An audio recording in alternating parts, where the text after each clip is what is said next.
मैं भी जब यहाँ आया था तो मेरे वॉइस को पसंद नहीं कर रहे थे कुछ लोग। उस वक़्त के रैकेट कंपनी के 1-2 लोगों ने बोला था कि इस तरह का वॉइस नहीं चलेगा, ये हीरो टाइप का वॉइस नहीं है और पता नहीं कि हाँ, आई हैव संग in this movie and now my song will come with Shahrukh Khan and all.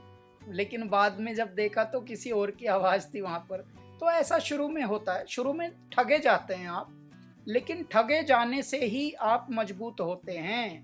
आप लुट-लुट कर ही ज़िंदगी सीख पाते हैं। वरना देखिए ज़िंदगी जीना आसान नहीं होता है जी।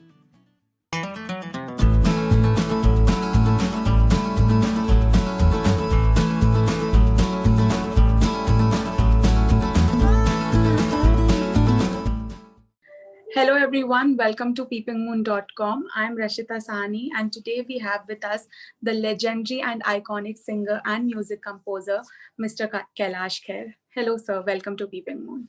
जी, नमस्कार, थैंक यू वेरी मच। जी, वेलकम। तो सर जो आपका अभी-अभी आपने एक भजन, एक क्लासिक भजन रिलीज़ किया है, सद्गुरु मेहर करे, उसके बारे में आप अगर कुछ बताना चाहें, आपने कैसे प्लान किया? बिकॉज़ बहुत सूदिंग है सुनने में भी। जी। ये हम लोगों का एक्चुअली पैंडेमिक के बाद की एक क्रिएशन है मैं कहूँगा। और टिप्स म्यूज़िक और कुमार तौरानी साहब की टीम के साथ हम लोगों को कोलैबोरेट करने का मौका मिला है और जो कि स्पिरिचुअल नोट पे हुआ, वही बहुत ही खुशी की बात है। और अध्यात्म हमारे जीवन का बहुत ही महत्वपूर्ण हिस्सा है, अहम हिस्सा है। और यदि कोई शुरुआत आध्यात्मिक प्रोजेक्ट से हो, स्पिरिचुअल प्रोजेक्ट से हो, तो ये बहुत ही खुशी की बात है। लोगों के क्या-क्या रिएक्शन आ रहे हैं, मैं आपको बताऊँ तो हैरान हो जाएँगी आप।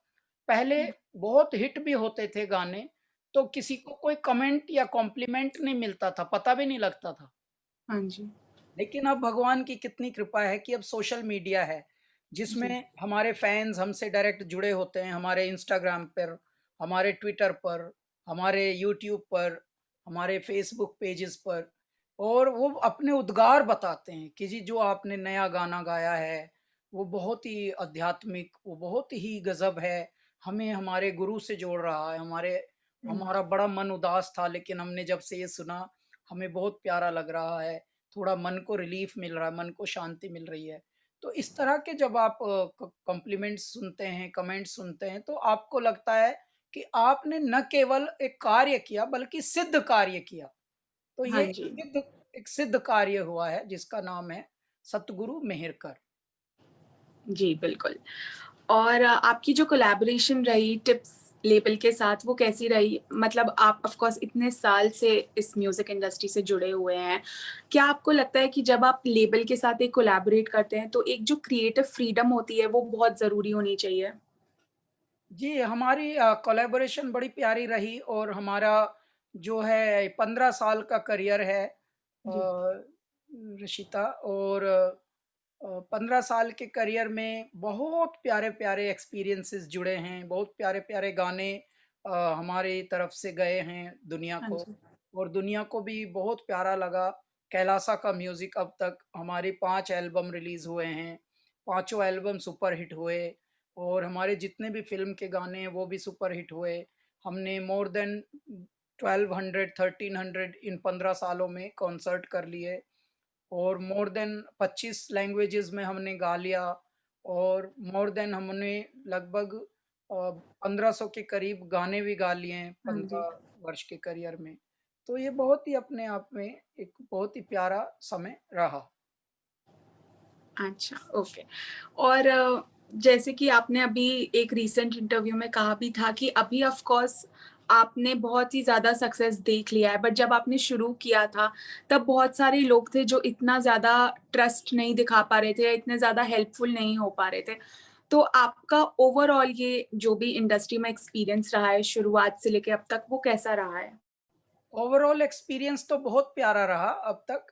और शुरू में तो थोड़ी-सी मुश्किलें आनी भी चाहिए क्योंकि मुश्किलें आती हैं तो आप हुँ, आसानियों की इज़्ज़त करते हैं। जी, और तो इसलिए थोड़ा शुरू में तो मुश्किल ये बात की थी कि शुरू में इतना वेलकमिंग नहीं होते हैं ना लोग एंड जी, don't nobody trusts you because you yourself does not trust you yourself. तो राइट, उस वक़्त बहुत ही कन्फ्यूज़िंग स्टेट होती है जब आप बिगिन कर रहे होते हैं। तो हाँ आपका जी। आपका बहुत ही समझ लीजिए उस वक़्त कॉन्फिडेंस टूटता और बिखरता रहता है। क्यों? क्योंकि जी। बीच-बीच में झटके आपको ऐसे पड़ते रहते हैं और वो थोड़े समय के बाद ही ठीक होता है जब आपकी गाड़ी जो है पटरी पे चढ़ जाती है तभी। क्योंकि शुरू में तो जी। थोड़े धक्के खाने पड़ते हैं, धोखे खाने पड़ते हैं, थोड़ी मुश्किलें, थोड़ा कठिनाइयाँ इन सब का सामना करना पड़ता है। वो सभी के जीवन में है। मैं भी जब यहाँ आया था तो मेरे वॉइस को पसंद नहीं कर रहे थे कुछ लोग। उस वक़्त के रैकेट कंपनी के 1-2 लोगों ने बोला था कि इस तरह का वॉइस नहीं चलेगा, ये हीरो टाइप का वॉइस नहीं है और पता नहीं। तो यहाँ पे कोई किसी को पता तो है नहीं कि हीरो टाइप का वॉइस क्या होता है। लेकिन क्योंकि कुछ एक सुन-सुन के जो एक आदत सी बन जाती है, एक कंफर्टेबल ज़ोन में चले जाते हैं लोग, उसी को वो अपनी गुणवत्ता समझने लगते हैं। तो वही सब हुआ। लेकिन बाद में वो यही वॉइस पूरी दुनिया को बहुत भाने लगा। जी, बिल्कुल। और आपने एक अपने बर्थडे हर साल बर्थडे में आपने एक बहुत अच्छा इनिशिएटिव जो शुरू किया था नई उड़ान नाम का, जिस पे आप नए टैलेंट को लॉन्च करते हैं। बहुत कम लोग हैं इस इंडस्ट्री में, देखा भी गया है पास्ट में कि जो नए टैलेंट को चांस देना चाहते हैं क्योंकि वो भी थोड़े से कॉन्फिडेंस में नहीं होते कि वो कर पाएँगे। तो आपको ये कब ध्यान में आया कि आपको ऐसा कुछ करना चाहिए और नए लोगों को मौका देना चाहिए? नहीं, मैं जब शुरू में यहाँ आया था मेरे करियर की बिगिनिंग में, तब यहाँ हम चाहे कहीं से भी आए हों, कितने भी गुणी हों, कितना भी हम में विश्वास हो, लेकिन यहाँ ना तो आप किसी बड़े जो नॉन एस्टेब्लिश्ड सिंगर्स हैं, उनसे मिल पाने का आपके अंदर मादा होता है और अगर आप एफर्ट्स करके उनसे मिलने का ट्राई भी करें, तो वो मिलना हो नहीं पाता। एक तो ये, दूसरे यहाँ कोई ऐसी संस्था भी नहीं कि आप आते ही अपने आप को वहाँ रजिस्टर करा लें और रजिस्टर जी। करते ही आपको कहीं एम्प्लॉयमेंट का रास्ता मिलेगा। तो कोई ऐसी चीज़ नहीं है यहाँ पे। चाहे आप 20 साल सीखे हों, चाहे 30 साल सीखे हों, आपके लिए कोई भी गाइडलाइंस यहाँ है ही नहीं। हुँ। तो मैं तब सोचता था कि अगर मैं थोड़ा भी कामयाब होऊँगा, तो मैं एक मंच ज़रूर क्रिएट करूँगा आने वाले सिंगर्स, म्यूज़िशियंस के लिए, जिससे कि उनमें हौसला बढ़े। अभी आधे लोगों को तो जब वो हमसे मिलते हैं तभी उनको अच्छा लगता है। आधे लोगों का तो हौसला वहीं अच्छा हो जाता है। उसके बाद जब हम उनको और थोड़ा गाइड करते हैं, उनकी ग्रूमिंग शुरू होती है, साल दर साल, उसके बाद उनकी लॉन्चिंग होती है, मंच उनको मिलता है। जी। मेरे जन्मदिन पर 7 जुलाई पर और उस शो का नाम है नई उड़ान। हाँ। नई उड़ान में जब वो गाते हैं और उस अच्छी ऑडियंस के सामने गाते हैं, उसमें यहीं के एस्टेब्लिश्ड सिंगर्स, म्यूज़िशियंस मेरे भी सीनियर बहुत सारे वही होते हैं ज़्यादातर, तो उनकी ब्लेसिंग्स मिलती हैं, तो इस तरह से एक बड़ा मंच उनको मिलता है और ये मैंने शुरू इसीलिए किया क्योंकि जब मैं यहाँ आया था, तब ऐसा कुछ था नहीं और मेरा मन था कि कोई हमारा बड़ा ऐसा मंच शुरू करता। लेकिन कोई नहीं जिन्होंने उन्होंने नहीं किया, हम कर देते हैं शुरू। तो अब हम इसमें लगे हुए हैं। जी, बिल्कुल।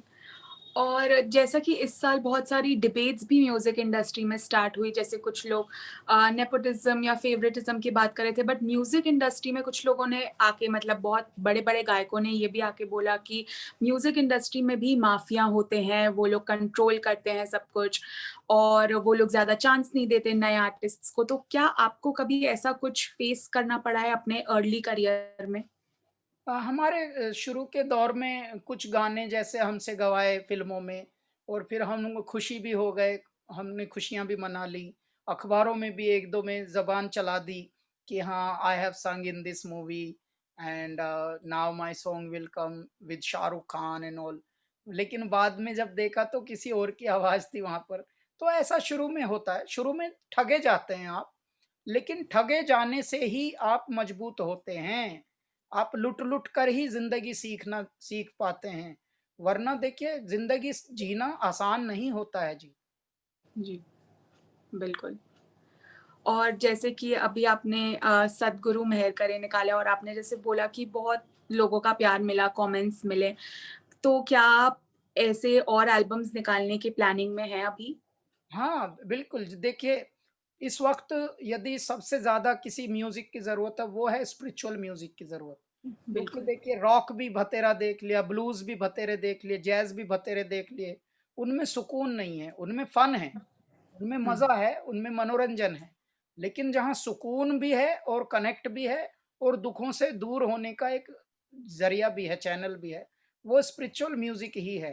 तो यदि आप परमात्मा के सुमिरन का ना कोई भी संगीत हो और वो सच्चे दिल का हो, उसमें दिखावा हुँ, ना हो, बनावटीपन ना हो, तो उससे बहुत असर होता है।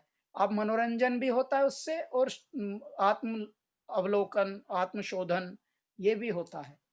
तो इस तरह जी। के म्यूज़िक जितना आए उतना ही कम है और जब भी आता है ये ऐसा म्यूज़िक तभी हिट होता है। देखिए जी, बिल्कुल।